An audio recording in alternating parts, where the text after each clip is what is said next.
We all know that the crypto market moves on macros and by Bitcoin. But today we had a macroeconomic data dump, which was bad. Worse than we had expected. And the worst part about it is it's going to affect nearly all of us. And sometimes we got to get to the point where feelings got to get hurt and get dirty with the people spreading the dirt. You know what I'm talking about. I told you everything loud and clear, but nobody's listening. We'll start it off with your comments, and there's a theme. That's right, everyone. All the hopium pumpers are out there thinking, but don't worry, secondary sales are protected until the SEC appeals. So I hope you got your lube, and I hope you grabbed your two best friends, because imagination can only go so far. Bitcoin sitting at 29,702, ETH 1864, XRP 63.6 down 3.7, while XLM sitting at 14 cents down 3% last 24 hours. CPI data came out, yes everyone, and it was not good. I've got the trend line here for the last year. Well, not the trend line. I've got some bar chart action. Jesus, Klaus. Yeah, so here's what happened. We had a 4.1, we dropped down to a 3.0. Jerome Powell was like, yo, we'll take a pause. Why? Because the data looks juicy. Then look what happened right here. It went up to 3.2. Now, we know crypto is fueled by the retail market until we get clarity. And then that's when the institutional and the venture capitalists will come back and play. The problem is, though, the data dump regarding CPI affects almost all of us. And here is why. Oh yeah, and as always, any article you see in this video will be linked in the description below. Unlike those BS channels out there that are trying to convince you that the Russian stock market is magically going to be built on XRPL. Let me ask you a question. Why in the hell would Russia put their stock market in the hands of a company in the United States where they control the majority of XRP left? Russia wouldn't do that, people. Come on now. Here's the scary part, and I will read it to you. It's this top line right here. The index for shelter was the largest contributor to all monthly items increase, accounting for over 90% of the increase. That means this, everyone. Housing going up. Oh, but you guys kept telling me that everyone, housing market's gonna pop, and I kept saying no.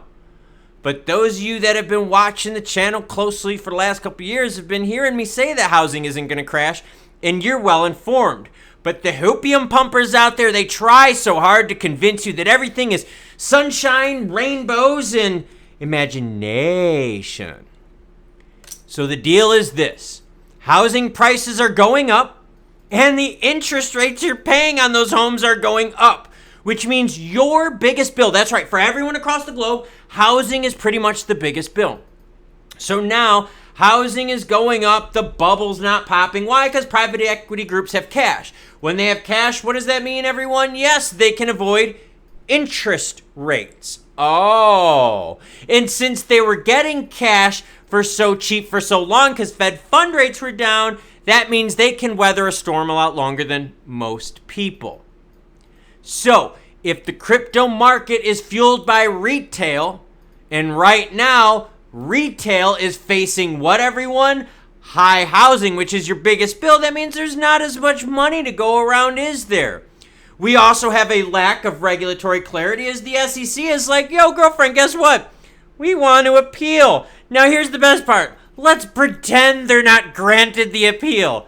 You're telling me then that the SEC is then going to be like, well, God, when the case is over, we just shouldn't appeal. Nope. If they're not granted the appeal, they will wait till the judgment is finalized, and then they will appeal it then. So, for everyone in the comments who's been roasting me, and yes, I wanted to share them all, so many of you out there are like, upcoming trials and nothing burger for XRP holders. XRP is not a security, period. Really? Because what's going to happen is a jury of peers out there are going to be deciding the fate of the penalty of primary sales. Let me ask you a question. How many people out there in the world are pro-crypto? It's a very, very small percentage. I know we are because we hang out because it's a crypto channel. Now, of those people that are pro-crypto, how many of them are pro-altcoins? Very, very, very, very small. Want to know how you know? Look at the market cap dominance by Bitcoin. So, a very small percentage of people are pro-crypto. An even smaller percentage are pro-altcoins. That means a jury of peers, most likely anti-crypto, are going to be deciding the fate of primary sales. I'll ask you a question. How the hell do you have secondary sales if what, everyone? There are no primary sales. Oh my God, the hopium runs a little too deep. That's not what we're here to talk about. We're here to talk about the macros. Why? Because Jerome Powell said, look, we're going to let the data tell us what we need to do. But you just see it right here on the screen. We had a delta of 0.9 from the previous, and then we went up 0.2, which means, whoa, inflation is going up. That is bad. Why is it bad? Because then Jerome Powell is going to be like, well, wait a minute. I can't take a pause because I can't risk inflation now going back and erasing the gains that we've made here. So this little inflection point, this bump up right here, is the trigger for Jerome Powell at the minimum to stop taking pauses and to hit us with the minimum of a quarter. Jerome Powell hits us with the minimum of a quarter. What does that mean, everyone? Housing just got more expensive. Car loans got more expensive. Did a live stream earlier today, deep dive on this action. Yeah, I'll have it linked at the end of this video. Where people said, you know what, bought a car a couple years ago at 4%, I just bought a new one, I paid 9%. Well, guess what, girlfriend, you're going to be paying even more because, yep, central banks across the globe are going to keep raising rates, which is now going to do what, everyone? It's going to mess up the bond gap. How does this apply to XRP, XLM, Bitcoin? It's about store of value. So if banks are going to be in deeper trouble because the bond gap increases, people are going to be like, well, where is a safe place to put my money? We've seen that Bitcoin, I'm going to blow this chart up here so you can see it. Bitcoin had a huge move right here when all the S banks collapsed. Oh, Bitcoin had this candlestick right here when Moody's downgraded banks. People are looking for a safe place to put their money. The hope we have is this, and I say hope with the lowercase ace. Ace? No, we're leaving that in. I make mistakes, it's okay. With the lowercase h. Why? Because a store of value. Bitcoin will move stronger on bank failures than XRP or XLM will. Now I know, some of you out there, you've been lied to. I'm just telling you right now. Some of you out there are going to tell me, but Klaus, once the global financial system collapses, XRP and XLM will moon. Yeah. How many of your bodegas out there accept XRP as payment? How many of your bodegas accept XLM as payment? How many of your gas stations accept XRP or XLM as payment? So if the global financial system collapses, don't think crypto is going anywhere because who uses it as payment? Seriously, the rails aren't there. It's not connected. But Bitcoin, out of all of them, would have the best chance. Why? Because Bitcoin is a representation of digital gold. Gold, store of value. So when things got nasty inflation-wise, what happened to gold? She went up past 2,000. Bitcoin makes the moves on that. Now, XRP and XLM can go into the whole store of value mode. XRP more so than XLM, just to be honest with you. But we're not there yet. And right now, we're even further away. Why? Because a trial is set in 2024 to determine the primary sales penalty, determined by a jury of peers. And gonna be honest with you, the majority of people in the United States don't give a shit about crypto. It's just mostly people like us that watch crypto stuff on YouTube. There are not many crypto lovers out there, and that is going to be rough. Because remember, if you don't have primary, how the hell are you going to have secondary? Or are we just going to play with the supply that's there? That'd be kind of boring, wouldn't it? And I don't think that would help the price. So yes, As we're looking at CPI data, and we'll get a little juicy here if you want to, not just the tip, we'll go the whole way. As CPI data gets uglier and uglier and uglier, crypto has less of a chance to moon. The moon, the way that these channels are pumping it up, as XRP to 1,000, XLM to 100. No. The money will flow more into Bitcoin, because as of right now, granted, things can always change. 5 years down the road, XRP might be a better store of value. But right now, Bitcoin is a store of value, digital gold. Why do you think Michael Saylor has Bitcoin on his books? Government can't touch it, right? Store of value. They're not talking about Bitcoin as moving money. They're just looking for a place to park their money during these tough times. Why do you think PayPal chose Ethereum? Ethereum's been given the golden pass. Store of value. Now, what messed us all up in this report was housing. Shelter costs are up. Transportation services are up. Not looking good. In fact, food is still up. Food at home, still up. Cereal, we all got kids, right? Well, most of us do, unless your pullout game is legit strong. Nice, I threw that one in there. Cereal, right? Our kids have, 3-4 bowls of cereal a day? Cereal up 7% year over year, it's still high. Food is way higher than what we were paying a long time ago. So again, if retail is what is moving the crypto market, because we know venture capitalists aren't doing it, because I've been doing stories about how they used to invest 6 to 8 billion a month in crypto, and now they're around 600 million. So if venture capitalists have turned off the valve, if institutions have turned off the valve, and you're like, well, Klaus, how do you know institutions have turned off the valve? Because I went through Coinbase's financials and saw that Coinbase even said that institutional purchasing of crypto is down 50% from quarter 2 to quarter 1, and quarter 1 sucked massive ass, which is down tenfold from a year and a half, 2 years ago. So with institutional money turned down for what? Venture capitalists turned down. They're not putting their money in crypto, which means it's up to retail. Why do you think XRP didn't blow up on the Torres action? Because there ain't enough money, girlfriend, to make it blow up.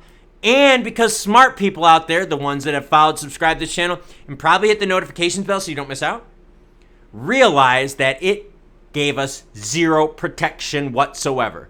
Because we still got appeals, and you still got to deal with the nasty, nasty elephant in the room, which is primary sales.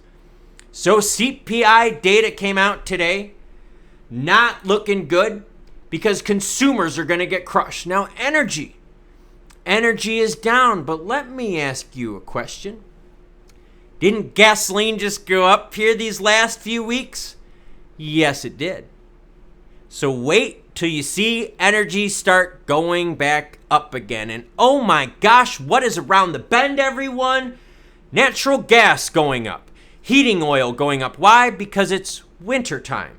So in the United States, Canada, Europe, Northern Hemispherians, we're going to be dealing with energy commodities, ramping back up, which means what, everyone? Less money available to fuel the crypto market. Now, you can do whatever the hell you want. You can watch whatever channels you want. But this channel here has been telling you straight, whether it's good or bad, this whole time. I was actually one of the people out there telling you right off the bat that this ruling ain't good. It ain't going to do anything. And look at the price. It's obvious. It's obvious. What did we really gain from this? I know what people gained. They gained exit liquidity on hodlers. Oh, you don't think so? Well, then why is it that everyone cashed out right away? And you've seen this decline ever since. Because the Torres action was a nothing burger. Now, mind you, I could go through the comments and talking about, this upcoming trial is a nothing burger for XRP holders. XRP is not a security, period. You better say that to the SEC who's filing an appeal. Better erase that period. Maybe make it a comma. Or just erase your statement altogether because you're a hopium junkie. Probably misguided by a bunch of channels out there that told you we're gonna moon. And let me ask you a question before I end this video. How many of you were misled by channels out there that we're gonna moon? How many of you were up and now you're in the red? Why? Because you listen to channels that told you XRP buyback. XLM is going to move money around the world. Guys and gals, crypto's window is smaller than it was 2 years ago. Why? Because more players are coming on the scene, creating competition. Why do you think PayPal came out with some stablecoin action? Because they realized, oh shit, the market sucks ass because you've got USDC over here with Jeremy Allaire that sucks massive balls. Who put all his eggs in one basket? The basket of US banks. That's why the USDC market cap has eroded so heavily. You also got Tether over here, money printer go burr. People are like, yo, when is that bubble going to pop? So PayPal jumped into the scene, saw that they can make money on payments. Payments. Isn't that what XRP and XLM are big into? Payments. So if companies out there know that there's a want, a demand for cheaper, faster payments, that means competition is going to move into the space. And when competition moves into the space, what happens? The strong survive. PayPal last quarter made $1.7 billion in profit, and they got over $5 billion in cash and cash equivalents. Oh, that's not good. I'm not talking about Ripple Labs or Stellar Development Foundation owning a bunch of XRP or XLM that they could dump on the market every month on you. Live lavishly, by the way, because I'm going to ask you a question. Well, CEOs are traveling everywhere, aren't they? They're hosting all these things and traveling to these exotic locations and doing a bunch of handshaking. But what are you getting out of it? I always see Brad Garlinghouse in these fancy suits. I'm a little jelly because, dude, he's got some fly drip. Danelle's everywhere in the world, but what have you gotten as an XLM holder? What have you gotten as an XRP holder? Yeah, scary, isn't it, when someone starts telling you the truth? Now, granted, if you want, you can believe that the Russian stock market is going to be built on XRPL, but boy, I don't think the Russians are going to want to touch anything connected to a company based in the United States. I also don't think the Russians would want to touch anything where a company not owned by them or controlled by them owns almost half of the supply, which would screw things up, wouldn't it? Huh. Yeah, that's right. And for those of you out there that are like, but Klaus, Ethereum, stablecoin, they're so slow. Come on now, that's just a mess. Ethereum has protection, just like Bitcoin, which I got up on the screen. Oh, that's right, Ethereum does have protection. Haven't you noticed no one's going after Ethereum? Even though they're totally open about their staking program, no one's touching it. You also know that gas fees don't matter with Ethereum because if you use layer 2 and layer 3 protocols, you can avoid gas fees because you just buy a big chunk of ETH right here. You play the layer 2 and the layer 3 game. You don't move that ETH on the chain. That stays within this pool, but you move it within the protocol. So then they get to decide the fees, not the high ETH gas fees and not the slow transaction times. Oh, I bet your hopium pumpers didn't tell you about that. Now, earlier today, we did a live stream deep dive. It was a lot of fun. We went over a lot of this stuff, but within a little bit more depth. That video is right here. Check it out. You'll really like it. Bit of adult content, adult humor. Great audience, by the way. What am I doing today? Working out. Got a race coming up. You cool cats, though, have a great rest of your day.